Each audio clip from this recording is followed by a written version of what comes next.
Za osvežilno fronto, to je ta mladinska oddaja na RTV-ju. Velikokrat sem len. Ja. Ali ful lenaram, ali pa ful delam, tako je pa navad. Ja, jaz sem za kar zelo lenega človeka, veliko lenaram. Načeloma bi jaz rekel, da je lenoba bi bila, da nič ne delaš.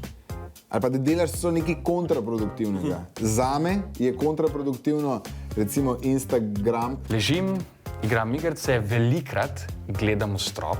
Jaz zelo rada lenaram na soncu, pa nažalost z YouTubeom v rokah. YouTube že skoraj ne jemljem več kot lenarjenje. Raziskovanje. Ne? Tako, na YouTubeu ponad konkretno nekaj iščem. Ena najboljša stvar, ki pride iz lenobe ven, je dolg čas. Kako je človeku dolg čas, začne delati neumne stvari. In iz teh neumnih stvari se velikrat lahko rodijo velike stvari. Photo alert, v resnici ni toliko fajn biti len. Ne? Zato, kaj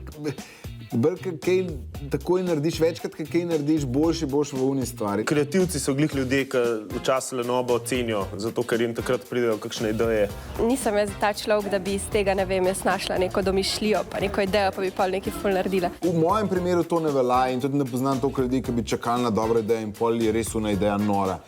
Jaz verjamem v to, da probaš nekaj narediti, pa popravljaš in sestavljaš, kombiniraš, kar je pa ravno nasprotno od lenobe. Se pravi, moraš skozi nekaj delati. Sigurno pa ja, včasih moraš skočiti, ne? V srednji šoli sem bila ful preveč pridna. Sem tako, pa se delate fino, zakaj pa ne bi delali, lahko delamo skozi, dajmo delati. Popijemo pa še plesati, popijemo pa še malo pet. In vem, da sem takrat ful veliko prijateljev pustila ob strani, zaradi tega, ker sem imela toliko za delati. Zakaj bi po YouTubeu iskali naše videe, če se pa lahko naročite na naš kanal in dobite obvestila, ko imamo kaj novega?